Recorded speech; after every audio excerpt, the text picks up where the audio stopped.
जय गुरु जी, संगत जी। संगत जी, गुरु जी की कृपा, गुरु जी के आशीर्वाद से आज का जो सत्संग हम आपके साथ शेयर कर रहे हैं वो नवीन अंकल का सत्संग है। ये बहुत प्यारा और ब्लेसिंगफुल सत्संग है। मेरी विनती है आप सभी गुरु परिवार से कि सत्संग को आप अंत तक सुनिए, ध्यान से सुनिए, पूरा सुनिए। सत्संग का मतलब होता है सत्य का संग, और सत्संग की प्राप्ति जब ही होती है जब गुरु कृपा होती है। हम सभी बड़े भाग्यशाली हैं कि हम पे गुरु कृपा हुई और हमें सत्संग सुनने का और शेयर करने का सौभाग्य प्राप्त हुआ। साथ संगत जी, गुरु जी महाराज कहते हैं, सत्संग सुनने वाले का भी कल्याण और सत्संग करने वाले का भी कल्याण। संगत जी, आज के सत्संग से न जाने कितनी संगतों को उनके सवालों के जवाब मिलेंगे, तो बिना स्किप किए सत्संग को ज़रूर सुनिएगा बड़ी श्रद्धा भाव से। इसके अलावा अगर आप भी अपने सत्संग अनुभव शेयर करना चाहते हैं तो हिंदी में साफ राइटिंग में आप अपना सत्संग लिखकर हमारी जीमेल आईडी पर सेंड कर सकते हैं, ताकि आपके द्वारा सुनाए गए सत्संग से जो भी गुरुजी महाराज की नई जुड़ने वाली संगत होगी उन्हें गुरुजी के कल्याण, महिमा, अनुभव के बारे में ज़्यादा से ज़्यादा पता चलेगा। सत्संग आपको पसंद आए तो आप इसको लाइक कीजिए, चैनल को सब्सक्राइब कीजिए, वीडियो को ज़्यादा से ज़्यादा संगत में शेयर ज़रूर कर दीजिएगा और बेल आइकन दबाना बिल्कुल भी नहीं भूलिएगा, क्योंकि जब भी कोई लेटेस्ट सत्संग आएगा उसका नोटिफिकेशन आपके पास आएगा। तो चलिए संगत जी, चलते हैं गुरुजी महाराज के सत्संग की ओर। सत्संग शुरू करने से पहले करते हैं गुरुजी का मंत्र जाप। ओम नमः शिवाय, शिव जी सदा सहाय। ओम नमः शिवाय, गुरु जी सदा सहाय। जय गुरु जी। संगत जी, संगत जी, सबसे पहले गुरु जी महाराज के चरणों में कोटि कोटि नमन। सारी संगत जी को जय गुरु जी। अनंतम अनंतम शुक्राना गुरु जी महाराज का कि मुझे ये शुक्राना सत्संग गुरु जी महाराज ने बख्शा। मेरा नाम नवीन है और संगत जी, मैं गुड़गांव की एक कंपनी में जॉब करता हूँ। गुरु जी महाराज से जुड़े हुए मुझे करीबन अभी सिर्फ और सिर्फ 8 मंथ हुए हैं, और इस 8 महीनों में गुरुजी ने मेरे पूरे जीवन को ही बदल के रख दिया है। मैं जितना उनका शुक्राना करूँ साथ संगत जी, मुझे उतना ही कम लगता है। मेरी लाइफ में अनेकों दुख और अनेकों परेशानियों की वजह से संगत जी आज मैं इस मोड़ और इस दौर पे आ चुका हूँ कि मैं पूरी तरह बर्बाद हो चुका था। ये तो गुरुजी की कृपा समझिए, जो इस 8 महीनों में कई हद तक मेरी लाइफ ठीक हुई है। मैं संगत जी एक एक रुपए को मोहताज हो गया था संगत जी, और ये झटका देने वाला इंसान कोई और नहीं, मेरी ही खुद की वाइफ थी। कहते हैं ना संगत जी कि ज़िंदगी के फ़ैसले बड़े सोच समझ के लिए जाते हैं, और ऐसे फ़ैसलों में कभी जल्दबाजी भी नहीं करनी चाहिए। संगत जी, जब मेरी पढ़ाई कंप्लीट हो गई, पढ़ाई कंप्लीट होने के बाद लाइफ में संगत जी पेरेंट्स ने ये कहना शुरू कर दिया कि काम करो, काम करो। जब एक अच्छी कंपनी में जॉब लग गई तो फैमिली ने ये कहना शुरू कर दिया कि अब शादी करवानी है, शादी करानी है। जबकि संगत जी, मैं अभी उस टाइम प्रिपेयर नहीं था शादी के लिए, क्योंकि मैं लाइफ में बहुत कुछ करना चाहता था।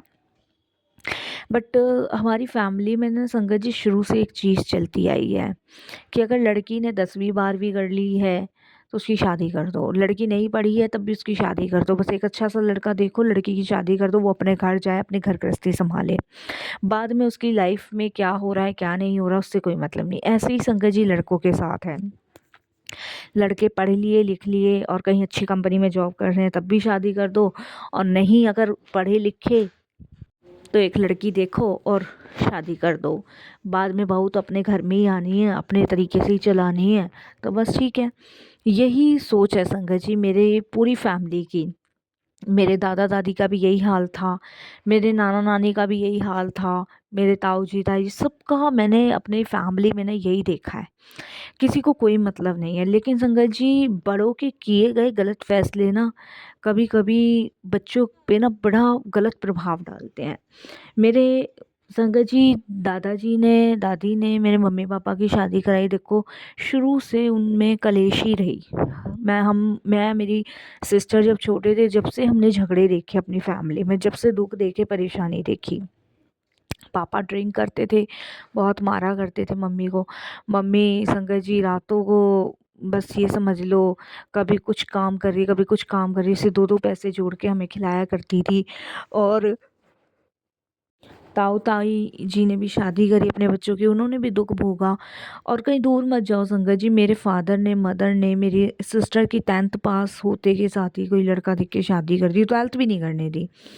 कि नहीं लड़की बड़ी हो गई है, पढ़ के क्या करना है, घर में चूल्हा चौका ही तो करना है। और संगत जी मैंने ऑब्जेक्शन भी उठाया इस वजह से, मेरी आवाज़ को दबा दिया गया और उसकी भी शादी कर दी। आज देखो वो भी दुखी है, वो भी कहाँ सुख भोग रही है। संगत जी, ऐसे ही मेरे साथ हुआ। मेरी भी पढ़ाई ख़त्म हुई, मेरी भी शादी कर दी। ये देखो संगत जी, जब मेरी सिस्टर की शादी की थी, तब उसके ना अपनी सहेलियों के साथ खेलने खाने की उम्र थी, तब शादी की थी। आज उसकी सहेलियां पढ़ लिख कर बड़ी अच्छे अच्छे टॉप पे पहुंच गई हैं, और मेरी बहन संगत जी घर में तीन तीन बच्चे संभाल रही है। और मेरे जीजा जी, वो भी संगत जी ऐसी हैं, कोई काम करा करा नहीं करा तो घर में पड़े हैं, बच्चे रो रहे हैं, पर मम्मी पापा को किसी को कोई फ़र्क नहीं पड़ता। ये लगा लो संगत जी, मैं अपनी थोड़ी बहुत मदद, सैलरी से थोड़ी मदद अपनी बहन की कर देता हूँ, वरना संगत जी अगर मैं भी ना उसको देखूँ ना तो कोई उसको पूछने वाला नहीं है, कोई देखने वाला नहीं है। बच्चे उसके बेचारे इतने दुखी परेशान रहते हैं। खैर संगत जी, ऐसे ही मेरे साथ हुआ। मेरे लिए एक ऐसी लड़की देख दी गई संगत जी, जो बेहद चंट चालाक और संगत जी मतलब हम सभी से अपोजिट। संगत जी, मैंने बहुत मना करा, शादी नहीं करना चाहता, नहीं करना चाहता, लेकिन मम्मी पापा का कहना यही था, ये लड़की बहुत अच्छी है, बहुत कुछ दान दहेज दे रहे हैं इसके घर वाले, और खुश रहेगा तू। लेकिन संगत जी, मेरा ऐसा कोई भी प्लान नहीं था शादी करने का, लेकिन वो कहते हैं ना कि फैमिली के आगे इंसान जो है ना हार ही जाता है। संगत जी, मेरे बहुत मना करने के बावजूद उन्होंने मेरी शादी करी। और कहते हैं ना संगत जी कि जब इंसान की अपने ही परिवार में आवाज़ दबा दी जाए ना, तो वो कुछ ना तो कर सकता ना कुछ कह सकता। तो वो आवाज़ मेरी इस कदर दबा दी गई कि ना मैं हाँ बोल सका ना ना बोल सका। और संगत जी, मेरी शादी हो गई। जब मेरी शादी हुई तो संगत जी, आप बिलीव नहीं मानोगे, फर्स्ट डे से ही उस लड़की ने मुझसे ये कहना शुरू कर दिया कि मैं तुमसे शादी करना ही नहीं चाहती थी। संगत जी, आप खुद सोचो, फर्स्ट डे कौन किसे कहता है। और उसने मुझे यही कहा, मैं तुमसे शादी नहीं करना चाहती थी, मेरे पेरेंट्स ने ज़बरदस्ती शादी करी है तुम्हारे साथ, ये वो। संगत जी, फर्स्ट डे ही उसने मुझसे जब मेरे घर में आई तो शादी को लेके झगड़ा करना शुरू किया। अब संगत जी, ये बात मैंने अपने मम्मी पापा को कही, तो मेरे मम्मी पापा ने जब उससे पूछा तो वो लड़की नाट गई। संगत जी, इतना गलत इफ़ेक्ट पड़ा मेरी लाइफ में कि मैं आपको बता नहीं सकता। मैं बहुत टूट गया, बिखर गया। मेरे फैमिली ने मुझे कहना शुरू कर दिया कि तू शादी करना नहीं चाहता था और बहू को तू ऐसे ऐसे कह रहा है। मतलब संगत जी, उसने मेरे मम्मी पापा को इस कदर अपने अंडर में ले लिया कि मतलब जो रिस्पेक्ट, जो चीज़ें मेरे लिए होनी चाहिए थी वो उस लड़की के लिए होना शुरू हो गई मेरी फैमिली में। संगत जी, मैं अपनी बहन से इस चीज़ के बारे में डिस्कस करता था तो वो यही कहती थी कि अब क्या कर सकते हैं भाई, जो है। क्योंकि अब संगत जी, जाएँ तो जाएँ कहाँ, घर भी नहीं छोड़ सकते, घर छोड़ देंगे तो बस आपको पता ही है लोगों का क्या कहना है।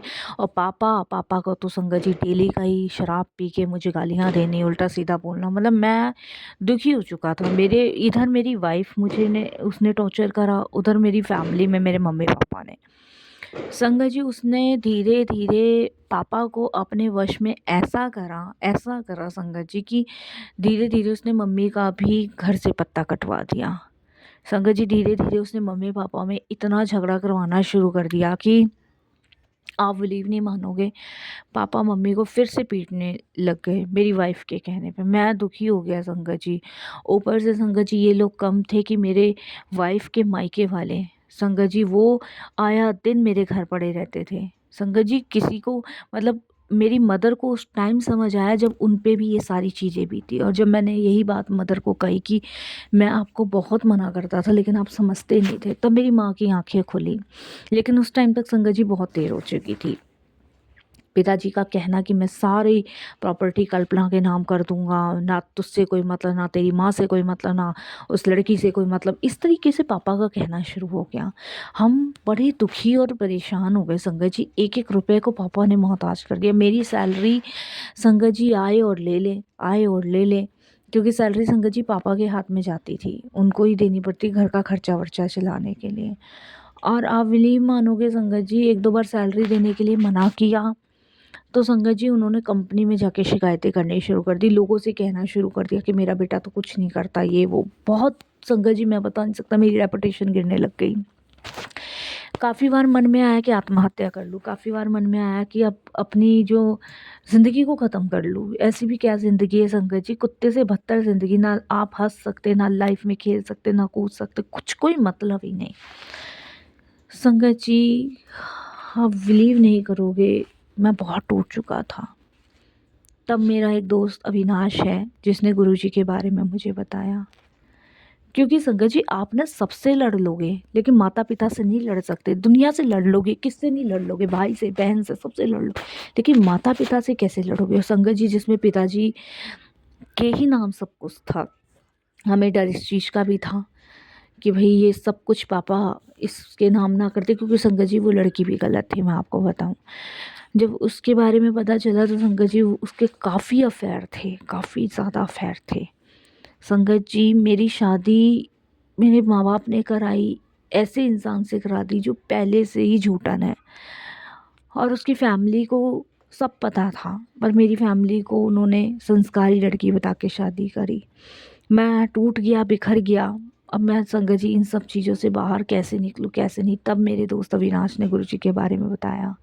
क्योंकि संगत जी, पुलिस में भी केस डालने से कोई फ़ायदा नहीं था, क्योंकि उसमें भी मैं ही फँसता। मैंने बहुत वकीलों से सलाह ली, सबसे ली, क्योंकि संगत जी वो मेरे घर में रह रही थी और सबके सामने वो बहुत अच्छी बनी हुई थी। कहाँ जा रही है, कहाँ आ रही है, कोई रोक टोक नहीं, और कोई मना भी नहीं करता था उसको जाने आने के लिए। पर मैं बहुत ज़्यादा, बहुत हद से ज़्यादा दुखी, हद से ज़्यादा दुखी, परेशान संगत जी।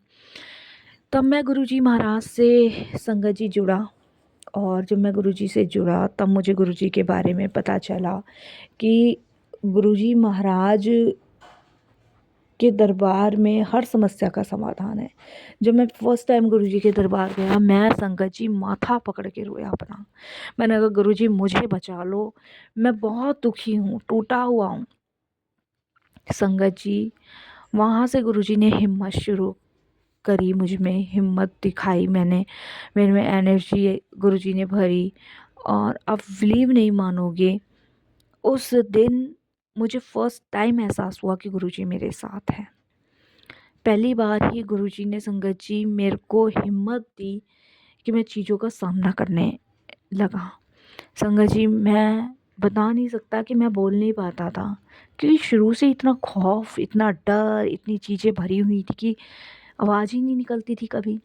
और उस दिन आप बिलीव नहीं करोगे संगत जी, आप विश्वास नहीं करोगे, उस दिन पहली बार मैंने अपने पिताजी के सामने आवाज़ उठाई। इस पे संगत जी काफ़ी झगड़े हुए हम लोगों के, और पिताजी ने मुझे घर से निकाल दिया। मैं संगत जी अपनी बहन के घर भी नहीं जा सकता था, अपने दोस्त के घर रहने लगा। पर इन सब चीज़ों में कहीं ना कहीं गुरुजी ने मुझे जीना सिखा दिया। मैं उसे पत्नी भी नहीं कहना चाहता संगत जी, और मुझे अच्छे से पता है वो अंदर ही अंदर जब तक मेरे माँ बाप को खा नहीं जाएगी पूरी तरीके से, तब तक वो घर छोड़ेगी भी नहीं। बाकी मैंने सब कुछ गुरुजी के ऊपर छोड़ा हुआ है। इन 8 महीने मैं अब एक अलग कमरा लेके रह रहा हूँ संगत जी, पर मुझे शांति है, सुकून है, और गुरुजी मुझे हिम्मत बख्श रहे हैं चीज़ों से बाहर निकलने की।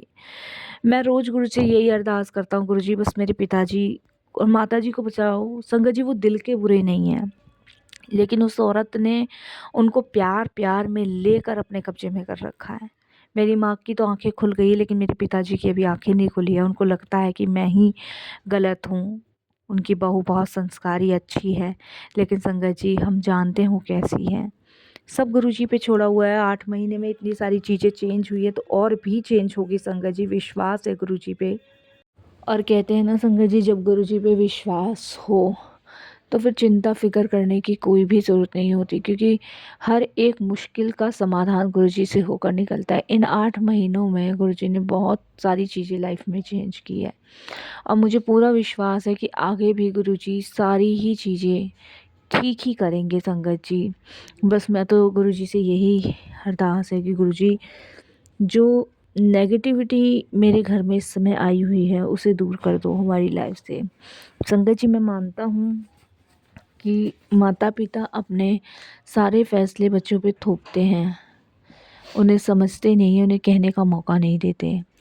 लेकिन मेरे माता पिता संगत जी इतने बुरे भी नहीं हैं, दिल के वो बहुत साफ़ है, नेक है, लेकिन उसी नेक इंसानों का वो फ़ायदा उठा रही हैं। संगत जी, मैं चाहता हूँ बस गुरुजी से कि बस उनकी रक्षा करें, उनकी रक्षा करें, हर तरफ से उनकी रक्षा करें। इस समय जो दुखों का मंजर मेरे फादर पे, मदर पे मंडरा रहा है, उसे दूर करें, क्योंकि ये एक ऐसा तूफ़ान है संगत जी जो सब कुछ ले डूबेगा। और जब ये तूफ़ान सब कुछ ले डूबेगा ना, और इस चीज़ के लिए गुरुजी उनको बहुत बार सावधान भी कर चुके हैं, पर पता नहीं क्या उसने ऐसा कर रखा है मेरी फैमिली पे कि वो अपनी बेटी को नहीं देख के संगत जी उसकी बातों में आए जा रहे हैं। मैंने कितनी बार तो संगत जी उसको कितने लोगों के साथ घूमते देखा है, पर संगत जी मैं कुछ कह नहीं सकता, ना मेरा कोई हक है। बस मुझे ख़तरा इसी चीज़ का है कि मेरे माँ बाप समझ जाएं जल्द से जल्द कि उनके घर में, उनके परिवार में, उनके बीच में एक ऐसा इंसान आ चुका है जो उनको अंदर से खोखला कर रहा है। और ये ऐसा खोखला कर देगी ना संगत जी कि मेरे पापा कहीं के नहीं रहेंगे। संगत जी, बस आप सब भी गुरुजी से ये अरदास कीजिएगा कि मेरे परिवार की रक्षा करें गुरुजी, और उस तूफ़ान से निकालें जल्द से जल्द। विश्वास तो पूरा है गुरुजी पे।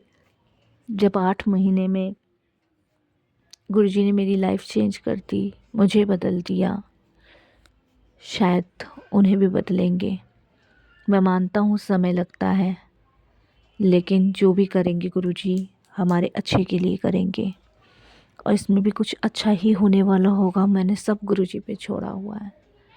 यही मैं सत्संग को विराम देता हूँ। कहना तो बहुत कुछ चाहता हूँ संगत जी मन से, लेकिन बस आप सब भी अरदास कीजिएगा और सब जल्द से जल्द ठीक हो। जय गुरुजी, शुक्राना गुरुजी।